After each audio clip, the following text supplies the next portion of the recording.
Okay, hi, welcome back to Reflect and Wine. I'm Stephanie John, licensed marriage and family therapist. And today we're going to do something a little different. Usually here we do comfort shows, and today we're going to do something that just came out. Pastor Mike Todd did a movie, which I literally found out about like yesterday. So I didn't even know, never seen a rollout, never saw any promo for it. But he did a movie, Relationship Goals, featuring Kelly Rowland and Method Man. So I decided let's take a look. Let's see what's going on with them. And let's see if we can pull out anything from these stories that kind of reflect some things in our lives or things that could be helpful in our own love journey. So grab a blanket and let's reflect and rewind.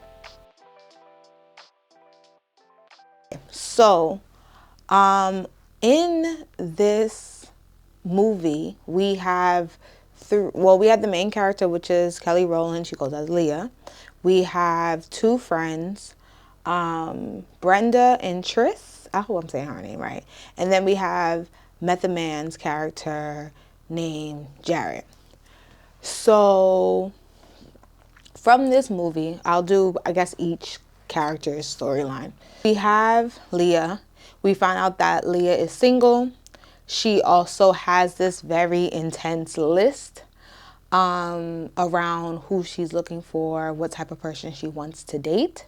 And then we also have the fact that she's recently lost her mom and she's grieving. She's in a grieving period with that, but it seems like she's also not dealing with it head on. For her, it seems like since her mom passed, she's been doing a lot more distractive work, burying herself into work. And her dad has been throughout the whole movie trying to like slow her down to be able to release some of those emotions so that they don't stay trapped and they start to come out in like negative ways. Because things like that, coping that way is only going to go but so far.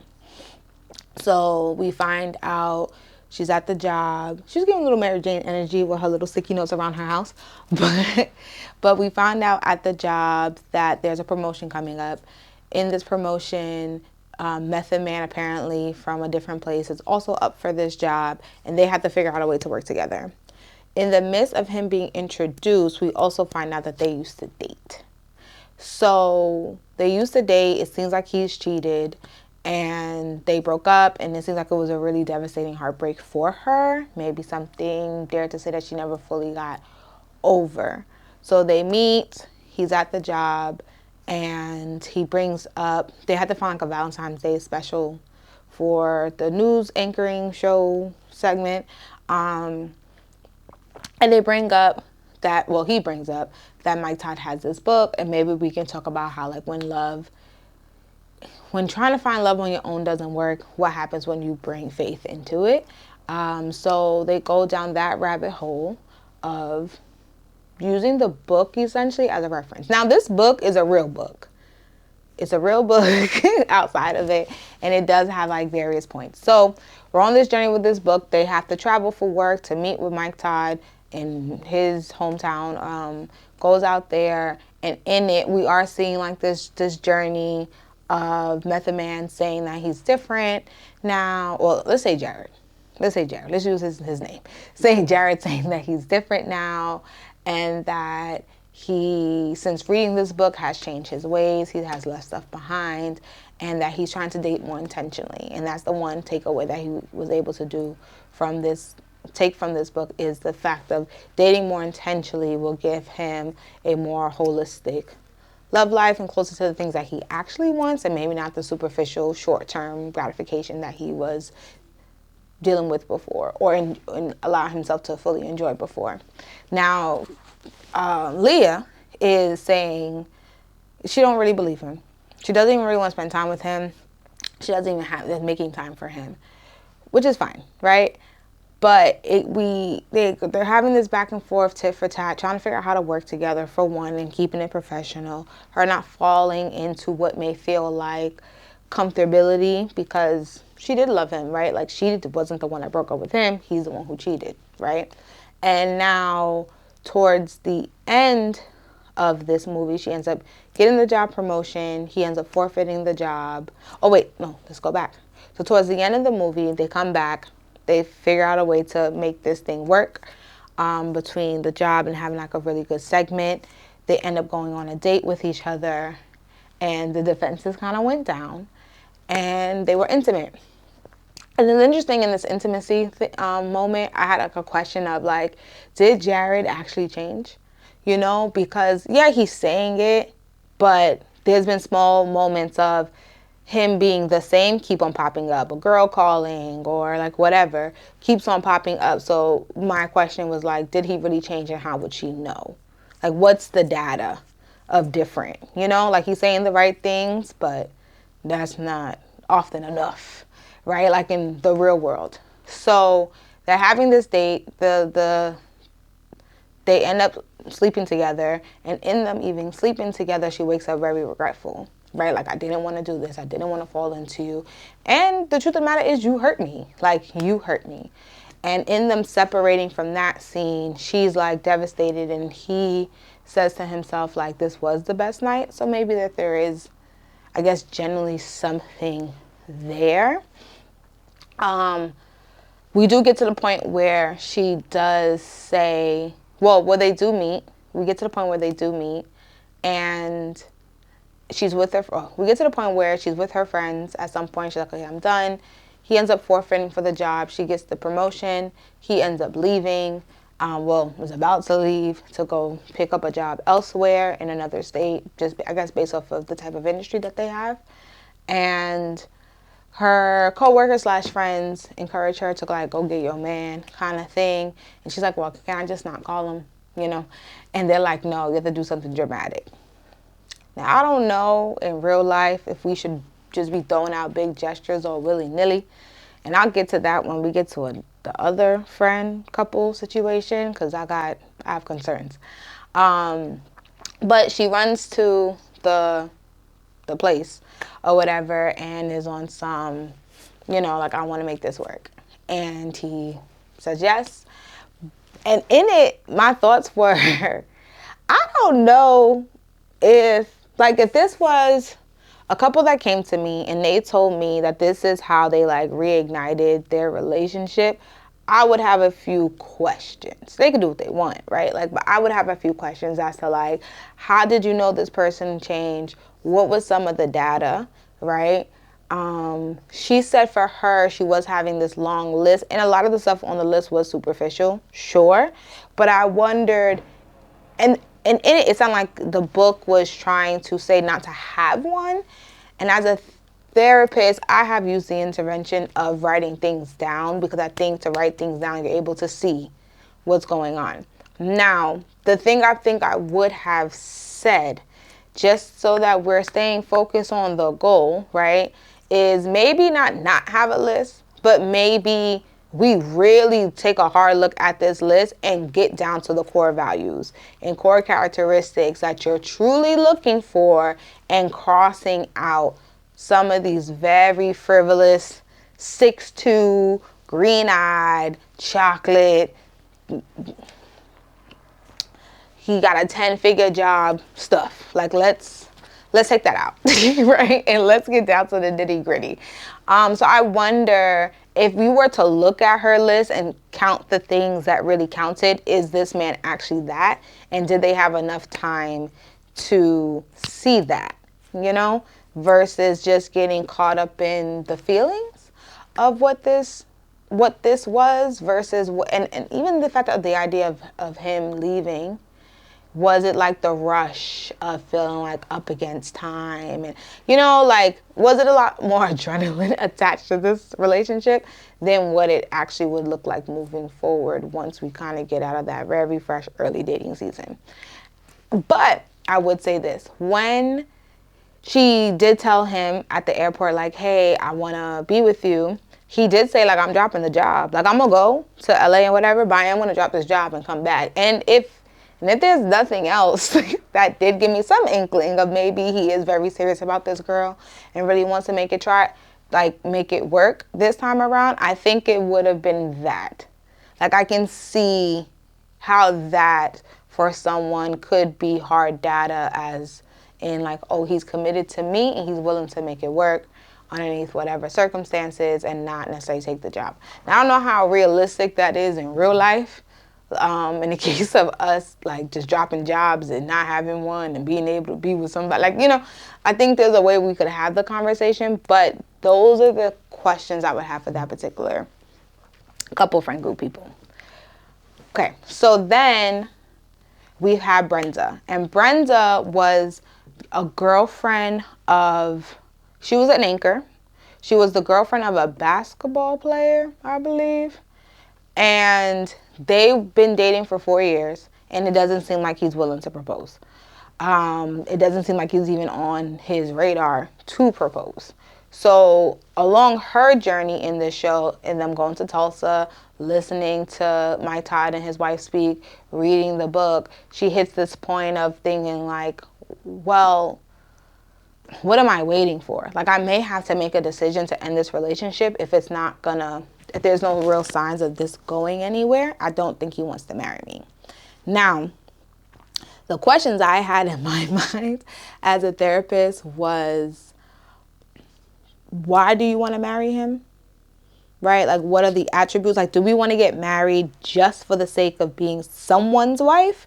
Or do we want to be his wife? And if we want to be his wife, what are the attributes that this man is showing you that he's worthy enough to be your husband? Like, what are the things? And she did take the big leap of faith and saying like, like, I don't think this is going anywhere, once she kind of put what her needs were into perspective. And she did do the big girl thing and kind of like left and just gave him space to like figure it out. Initially, she said he just needed more time and he just didn't know what he wanted and all of the things. So at the end of the movie, there's some type of turnaround and he decides that he does want her and that he ends up proposing. My question is, well, a few things. There was a moment in the midst of the proposal, the girls were like, well, I hope it's not something bogus, essentially. And it made me think, like, how come their friends weren't involved in the proposal? Like, this is like her core friend group from what we're seeing. So I'm not, and everyone was there. So it kind of felt like a little weird. I mean, I'm not saying your friends have to be involved, but I think the thoughtfulness, I would assume they would have been involved in some kind of way. Then the next question I had in mind, because the girls just bring up this idea of like big gestures towards the end of this movie, was this proposal a big gesture? And we've seen that in pop culture several times, right? Y'all can name them. I'm not going to name them, but y'all have seen them where they're not in a good space. And then all of a sudden, a proposal is the thing that's said to like fix something. So my question for him would be the same thing if I was to have them in couples, is why now? What is it from the book that you took out that just put everything together for you? And what is it about me that makes you want to commit to me in this regard, right? Because part of the reason why she also left is because of his inability to commit to her in a particular way. That's at least one thing. So I don't know if that's fully gone. I'm not really sure if they even want kids or whatever, but like, I wonder if he would always have to be pushed to like a point of ultimatum in order to turn the key in their relationship. Just based off of that little bit of data. And sometimes things like that, when unaddressed, at least asked about, start to roll into the marriage later on because we never really addressed it. We kind of got swept into like the romance of the story. So happy for them, but as a therapist, I have some questions. And I know it's a movie, and that's low-key why I like series more, because you kind of get more details, and movies is just like a very, very brief overview on to like characters' lives and development and all this stuff. But nonetheless, I have questions. Okay, and then lastly, we have Tress. We have her. And it seems like for her, she's the friend. She's the friend that's always out. The friend that is dating and is struggling in their singleness, like wanting to find someone but constantly find the wrong person, often finds herself sleeping with a lot of randos, and being let down by men. It also seems like there's a pressure, and I'm not sure if the pressure is fully internal, societal, and or from her family, around this idea that she should be further along in life in that regard, at least when it comes to like marriage. Because there's one point in the show where, well, in the movie, where she brings in a friend to play her partner, and then the family's looking very confused, like, girl, why is this man here? We know he ain't with you, right? But she felt pressured, and I'm not sure from which entity. It seems like maybe more internal, that she hasn't found her person yet. And then it also seems like for her, at least towards the end, well, she had two milestones, right? So there was one point where she's like craving for this thing. It's like, you know what? I want to date different. I want to be more intentional with my dating. I want to date, I'm assuming with marriage in mind, because we set intentions and I kind of have an idea of what's in the book.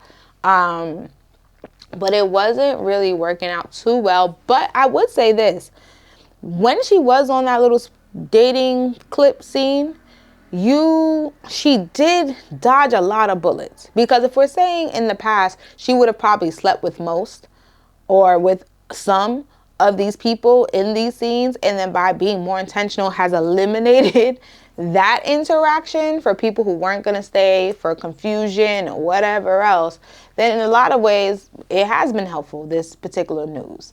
It may not feel good because it doesn't come with as much dopamine as an oxytocin as the other stuff, right?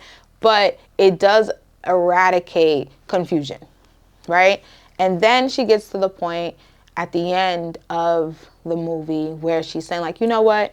Maybe I do need to be in a season of singleness in a form of, and I'm putting my 2 cents here. It seemed like she's looking for singleness in this season almost in a form of stillness, right? Like instead of looking, because before it was like singleness with dating intention, so there's still a form of movement.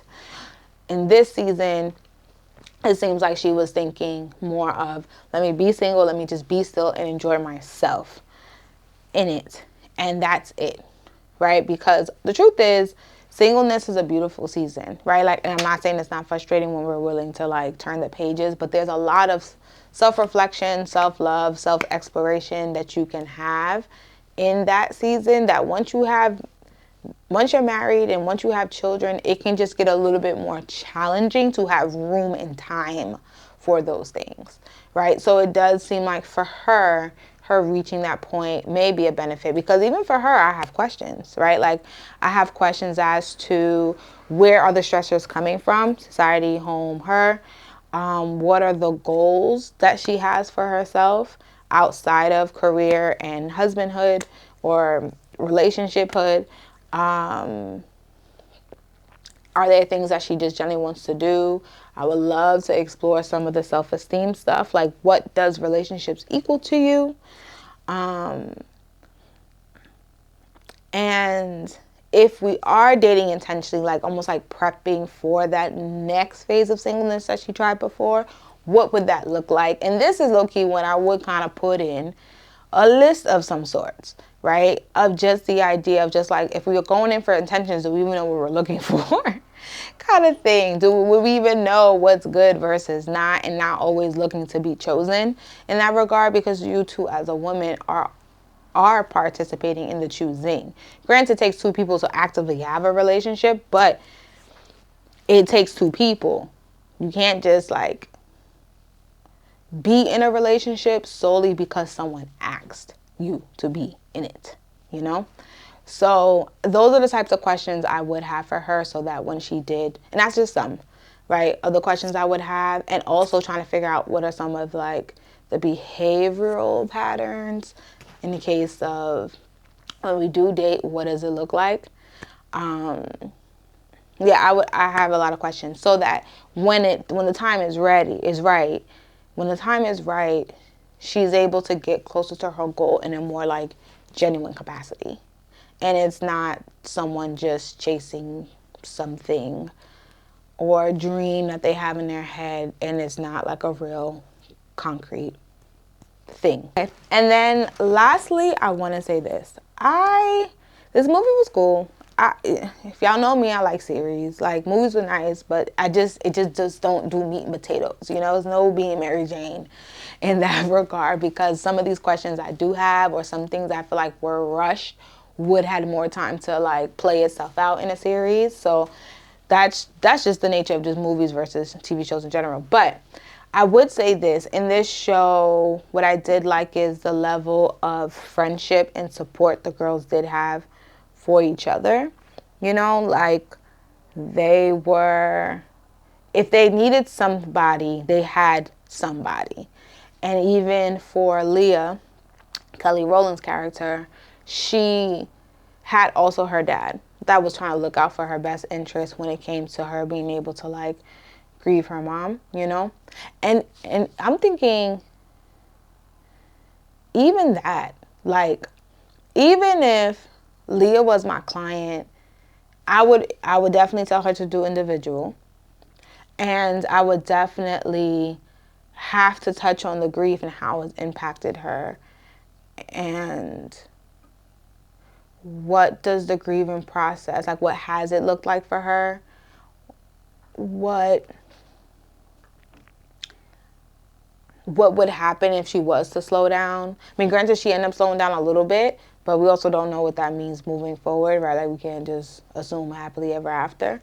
But I wonder, like, I have a lot of thoughts as to like what's underneath the grief and the protector that came into play to like essentially keep her safe from those very deep, I could imagine, heartbreaking emotions. Like, I would love to be able to chat with that version of her and see what's truly behind that. And that would obviously be a little bit more like individual versus couples, but those are the things I would want. And even when I think about her relationship with Jared, is how does he show up for her in her grief? You know, in the case of like a long-term relationship, or are they also living in bliss and not really taking in the fact that the grief is still there, or she doesn't feel comfortable showing it, or whatever, right? Like, so I do have questions, but that is it for today. Thank you for staying around and getting into something a little different with us, but that is Reflect and Rewind. Peace.